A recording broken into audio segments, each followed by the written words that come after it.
Today's message is going to be a different one.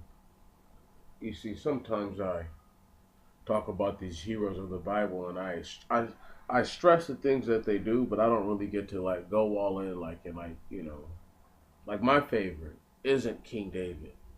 You know, it's Josias. Out of all the kings, you know, because even though he dies the way that he dies, uh, I could stand by Josias much more than I could King David. Uh, See, let me tell you what Josias did before I start, making people want to tear their clothes and throw rocks or something like that, and sprinkle dust on their head while they do it to justify their action because they feel as if I've broken some sort of pious rule. But before you say anything crazy, let me go ahead and read something to you about the man Josias.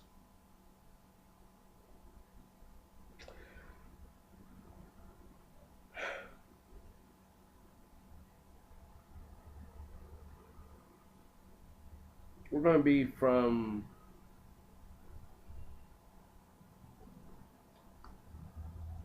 the book of the Kings,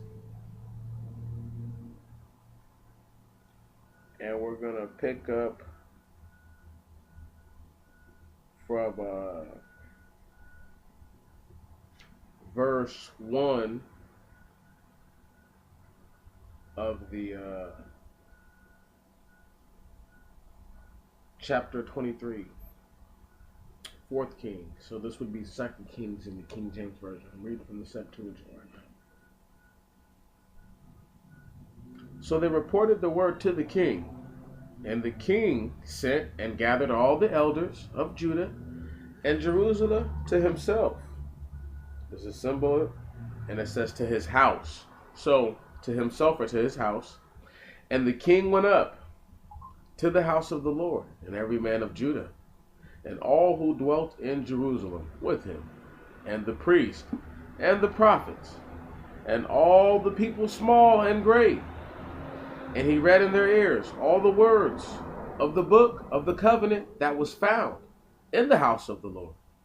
And the king stood by a pillar, and made a covenant before the Lord, to walk after the Lord, to keep his commandments and his testimonies and his ordinances with all the heart, and with all the soul, to confirm the words of this covenant, even the things written in this book. Hold on, and by the word written, there's another symbol, and that symbol is replaced with the word on. So all the words on this book. So it might be indicative of how it was actually kept by record, like if it was kept in stone, that it was etched on the stone, and it's not exactly in the book.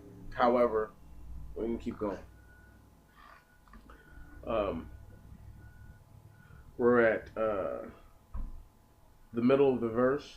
And all the people stood to the covenant. And by the word stood, there's another symbol. And the symbol seems to be go in, or all the people, or in. So all the people stood in the covenant. So, stood to or stood in the covenant.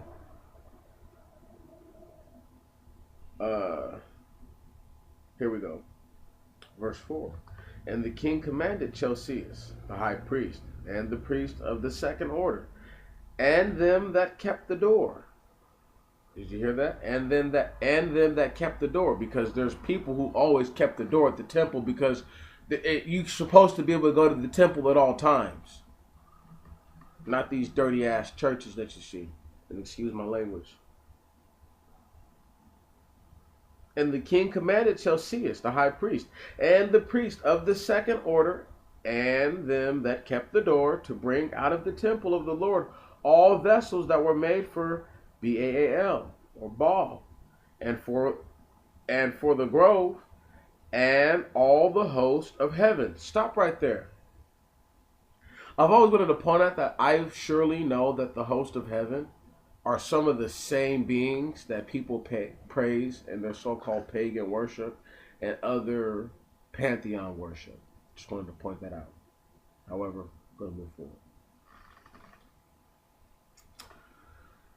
And by all, I mean all of them. Every culture from the Adamite to the non-Adamite to the Middle Earth thing. And when I say non-Adamite, I'm being polite to the first creation, and not just lumping them together with regular Gentiles or the other Gentiles who don't look anything like other people. So, however, just keep it pushing.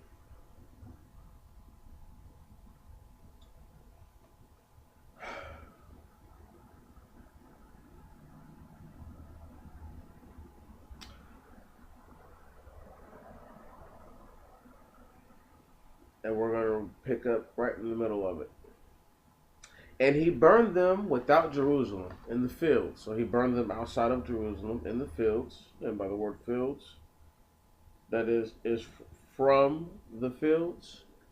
There's a Hebrew word. And so I read the Septuagint to you so that way you can see the distinction between when they were supposedly, like, there's actual translation differences.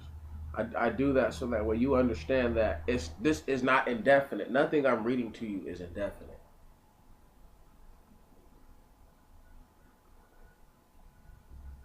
And he burned them without the fields, and he burned them without Jerusalem, outside of Jerusalem, in the fields of Kidron, and took the ashes, cast the ashes, it says, in the symbol, of them to Bethel.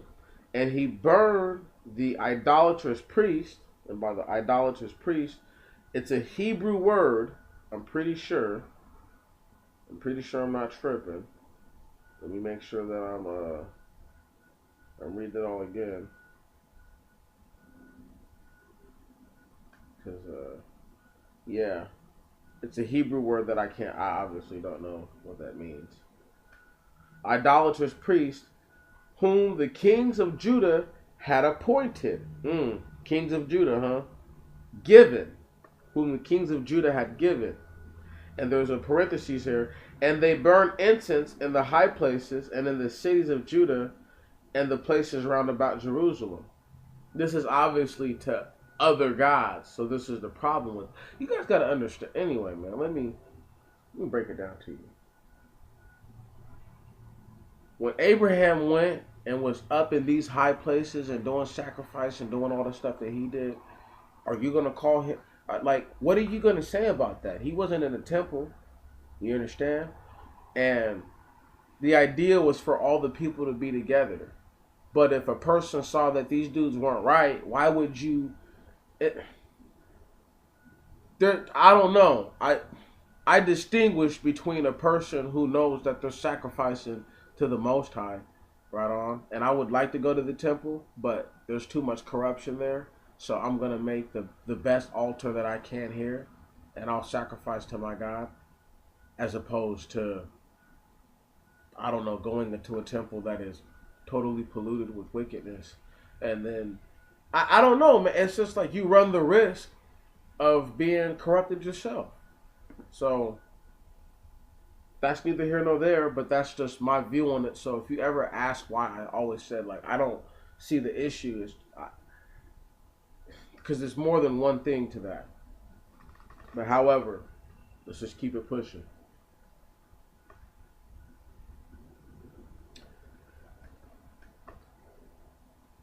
And they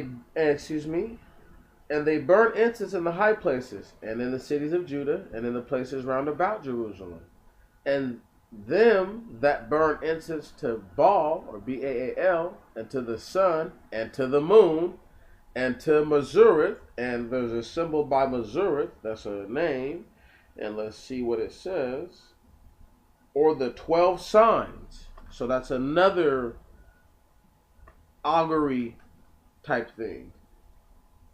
And to all the host of heaven. Stop right there. Man, this is only 5 verses in, and it's taken this long to really break it all down, so that way we don't try to lie to ourselves what's going on. Look, they're sacrificing to all these wicked ass people. This is why it's pointing out that they were sacrificing in all the high places, because they couldn't just do that. They had to go places hidden and do that. Right on. Like there's people who were wicked enough to try to just do that outright. Right on. Who obviously who held more clout and status. But there were people who like, you have to look at this real lifestyle. Like, the people who are going out to the mountain are people who either don't want to be seen doing this, or people who don't have the status to do it in the city. You know what I'm saying? They're both wicked or evil. Either one. You know what I'm saying? You're wicked for hiding your hand, but you're evil for committing this act anyway. So you're wickedly evil in one of these acts. Can you see? Do you see how it really works? They're not the same.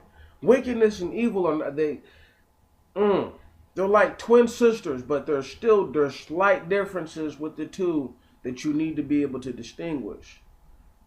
An evil person will do something outright and there's no explanation.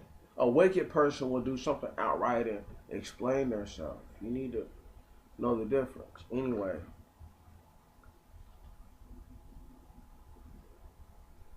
Just keep it pushing. Because this is going to be this is one of those barn burners. This is a lesson. And what I'm talking about right now is I'm trying to get y'all to understand that all these things that they're worshiping, who do you think the people that we was talking about in the live stream are worshiping? I really want you to consider this before you start talking south, because the same host of heaven, some of them, as opposed to not being disparaged, I'm sure are some of the same hosts that came down and mated with the women. Yup, and the men. Yup. See, this is I'm not going to talk about this too much because I don't want to get too far off track and I want to give it all to you. But Josias is really somebody else that he was like, what he did was way different than all the other kings. He was really somebody, you know what I mean, to like, he's really a king to look at it like, give him a proper salute. Can you dig it? Because he rates that.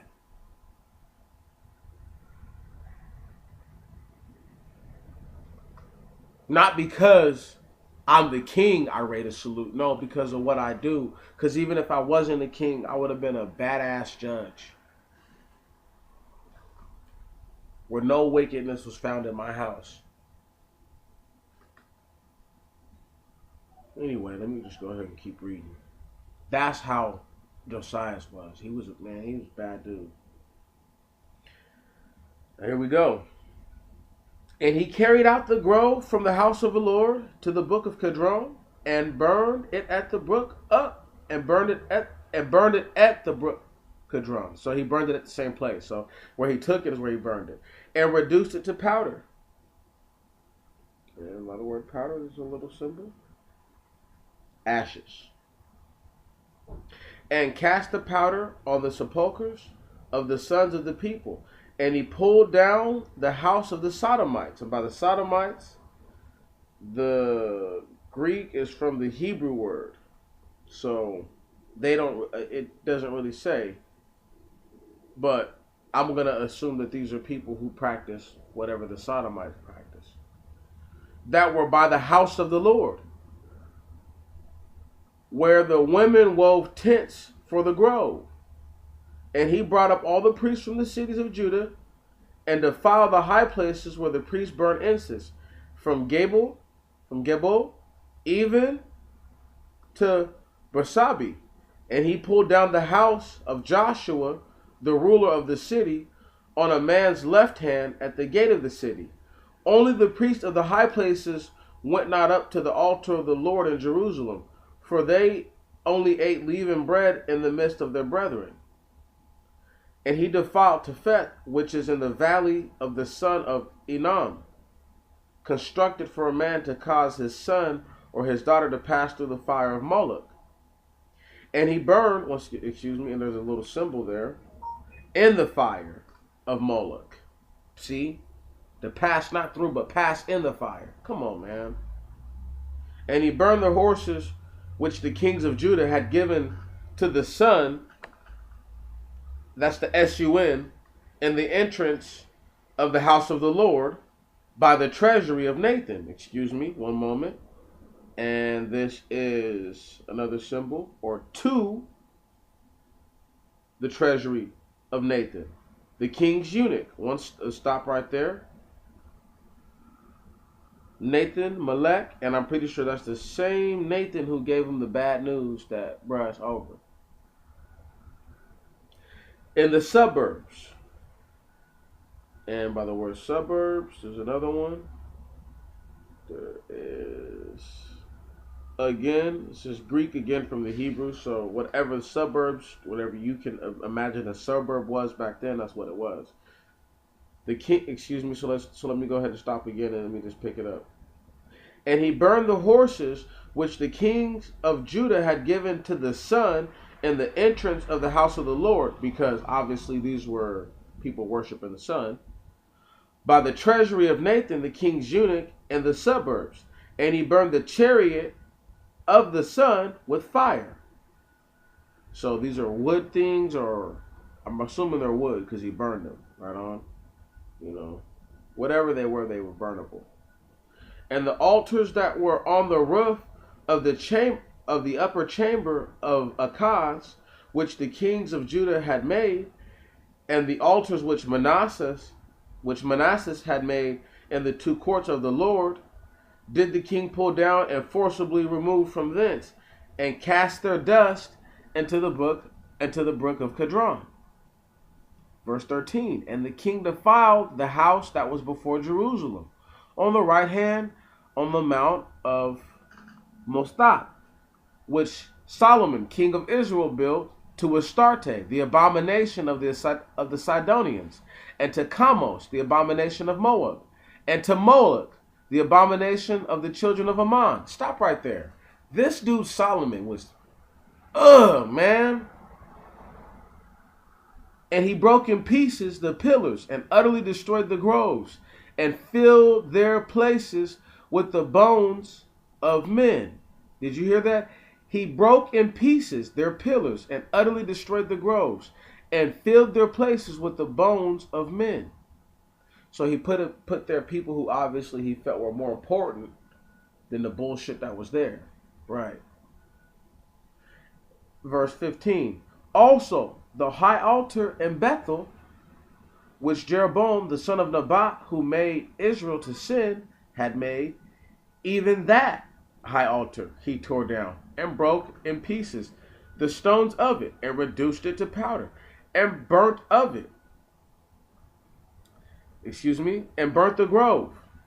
And Josias turned aside and saw the tombs that were there in the city, and sent and took the bones out of the tombs and burnt them on the altar and defiled it according to the word of the Lord which the man of God spoke when Jeroboam stood by the altar at the feast.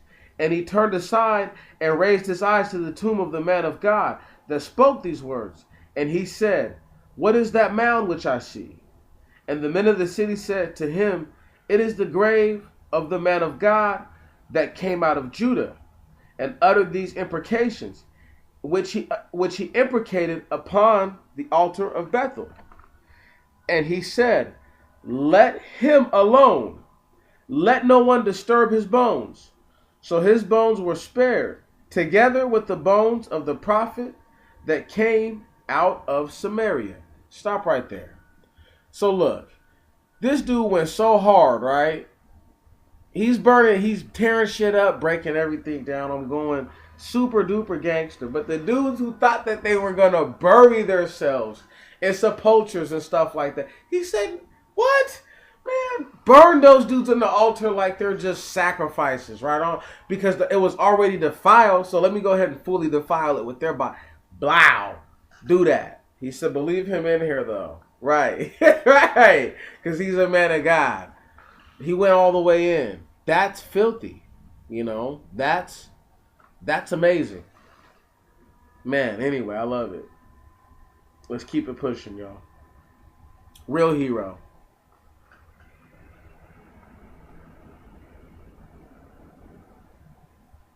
Verse 19. Moreover, Josias removed all the houses of the high place that were in the cities of Samaria, which the kings of Israel made to provoke the Lord, and did to them all that he did in Bethel. And he sacrificed all the priests of the high place. Listen, and he sacrificed all the priests of the high places that were there on the altars, and burnt the bones of men upon them, and returned to Jerusalem. Listen, y'all. Did you hear what he just did? He burnt sacrificed these dudes, man. Savage. Like, what? I got you. Don't worry, I'm going all in. I love it. I love it. Keep it pushing. You guys just don't know, man. This is the kind of stuff that David should have been doing. Anyway. And the king commanded all the people, saying, keep the Passover to the Lord your God, as it is written in the book of this covenant. For a Passover such as this had not been kept from the days of the judges who judged Israel. Stop. And this gives clarity to what I just said. Let me read that to you again. And the king commanded all the people, saying, keep the Passover of the Lord your God, as it is written in the book of this covenant. For a Passover such as this had not been kept from the days of the judges who judged Israel, even all the days of the kings of Israel and the kings of Judah. And the kings of Judah, kings of Israel, and of the kings. No, stop. Even all the days of the kings of Israel, even of the kings of Judah. There we go. But in the 18th year of Josias was the Passover kept to the Lord in Jerusalem. Stop again. Ugh! Flexing on him. He's just out here flexing. Man, do you guys even understand what's going on right now? The next part I'm about to read to you is really about to just go down. But just understand, this dude said, I'm going everywhere. He got the book. And this was like a real soldier getting orders and just following orders. Like, I'm doing what it says. Okay? I'm not turning aside either. I'm going all in.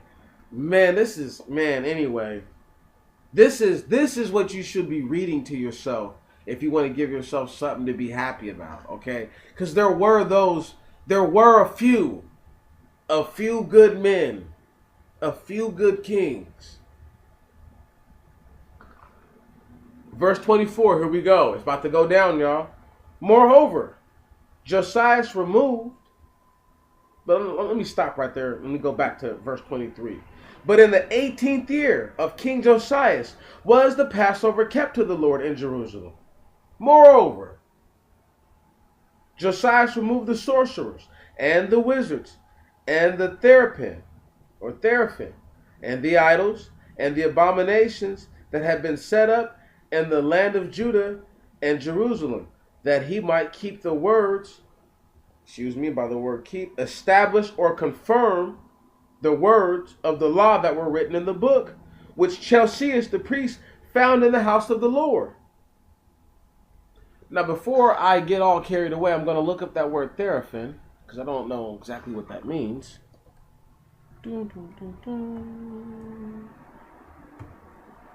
Yeah. Nope.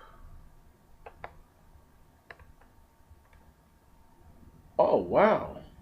It's a chemical compound. It's an electronic musical instrument controlled without physical contact by No, hold on, that's Wikipedia. Let me read what they have right here.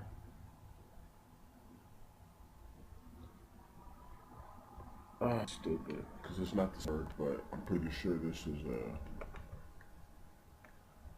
no, it is small object or cult objects used as domestic deities or oracles by ancient Semitic peoples. There we go.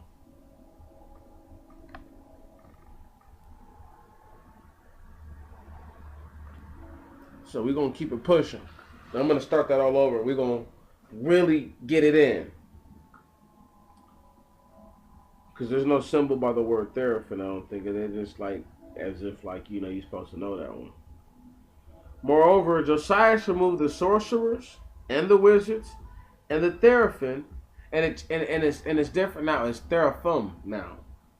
And the theraphin and the idols and all the abominations that had been set up in the land of Judah and in Jerusalem, that he might keep or confirm or establish the words of the law that were written in the book, which Josias the priest found in the house of the Lord. So these people did not have any of this. And everybody was not literate. Can you dig it? I need y'all to really understand there was a totally different environment.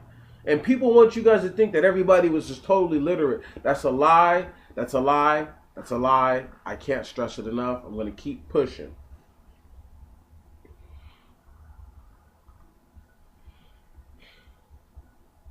Verse 25. There was no king like him before him, who turned to the Lord with all his heart and with all his soul and with all his strength, according to all the law of Moses. And after him there rose not one like him. Stop right there. This is a one-of-a-kind man, one of a kind king. Do you understand me? One of a kind. It's crazy. There was no king like him before him, who turned to the Lord with all his heart and with all his soul and with all his strength, according to all the law of Moses. And after him there rose not one like him. Nevertheless, the Lord turned not from the fierceness of his great anger, wherewith he was wroth in his anger against Judah, because of the provocations wherewith Manasseh provoked him. And the Lord said, I will also remove Judah from my presence, as I remove Israel, and I will reject this city which I have chosen, even Jerusalem, and the house of which I said, my name shall be there. And the rest of the acts of Josias and all that he did, are these things not written in the books of the chronicles of the kings of Judah? And in his days went up Pharaoh Necho, king of Egypt, against the king of the Assyrians, to the river Euphrates. And Josias went out to meet him, and Necho slew him in Megiddo when he saw him. And his servants carried him dead from Megiddo, and brought him to Jerusalem, and buried him in his sepulchre. And the people of the land took Joachaz, the son of Josias, and anointed him, and made him king in the room of his father. This guy was a bastard, a piece of shit, but I don't even want to read about Joachaz. I just wanted to just talk about Josias. And that's why the Most High said because he knew what was going to happen, right on? He knew Josias was going to get killed, so he knew that there was no way, right on?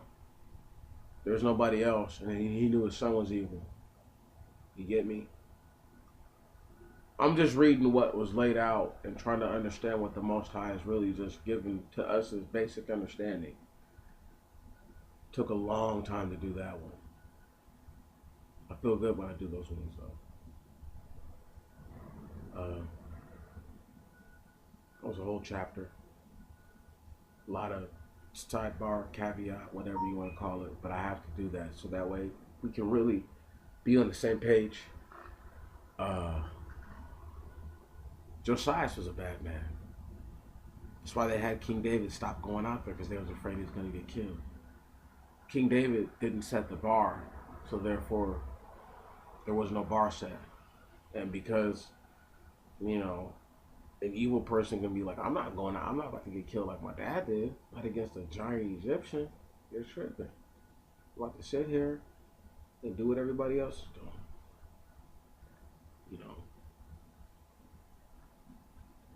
He did what nobody else had done.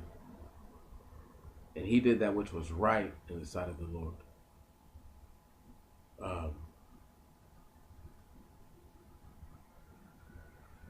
When I get back to the Maccabees, we'll see how I feel about what they did was right or wrong. But I just wanted to do this one. This ain't a normal one.